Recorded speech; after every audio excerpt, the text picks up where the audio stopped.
Hey, good Saturday to you. We're having a better day today, and I hope that you're feeling the power and presence of God in your life.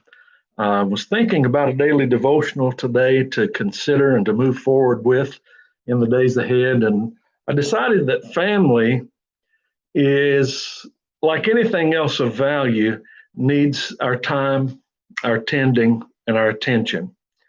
In some ways, family is like a garden that requires both sunshine and rain. And for me, sunshine is found in the spiritual relationships that God has given me, the laughter of a little child, or maybe even a little bit of organic fertilizer. You see, those kinds of things warm the soil and the soul. In fact, to be strong, this family garden also needs the storms. It needs the rain, soft and severe. And honestly, I don't know of anyone that has more faith than farmers. Farmers sweat faith. They believe in the law of the harvest, that you reap what you sow, later than you sow, and more than you sow. But they have to be people of great prayer. You see, today, um, yeah, I want to make it personal. I don't want to be a wimp about it, but we're in one of those stormy times of our lives.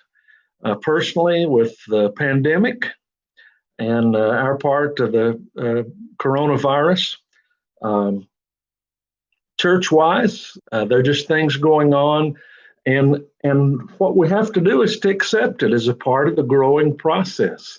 And um, with God's help and with the blessing of our extended family, um, we pull weeds. We do some spade work. Um, the plow gets stuck from time to time, and it's sweaty and heavy lifting is required. But through it all, we intentionally plant fresh seeds with lots of TLC. You see, this is an old illustration that I think I first heard it from my Granny Hay 1,000 years ago, back when dinosaurs roamed the earth. Um, it's an old illustration, but it still works. Here's some things worth planting in prayer. You need to plant 4 rows of peas: preparedness, perseverance, promptness, and politeness. You need to plant 3 rows of squash: squash gossip, squash criticism, and squash indifference. Also, 5 rows of lettuce. Let us be faithful. Let us be unselfish. Let us be loyal. Let us be honest.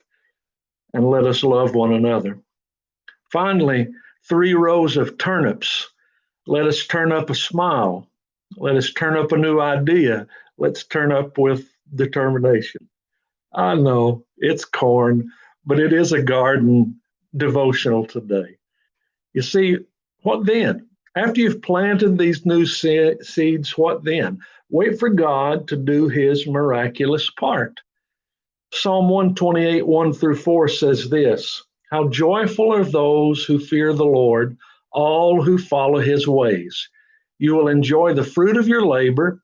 How joyful and prosperous you will be. Your wife will be like a fruitful grapevine, flourishing within your home. Your children will be like vigorous young olive trees as they sit around your table. That is the Lord's blessings for those who fear him. When this season of sickness and struggle is past, there are even greater blessings in this. When God gives his harvest, we will give greater praise. Thank you to Team Fraser. I appreciate your continued prayers for my wife and myself. Thank you, First Team at First Baptist, for bringing on the sunshine and the rain, and yes, even a little bit of fertilizer. And I hope that today God blesses you real good.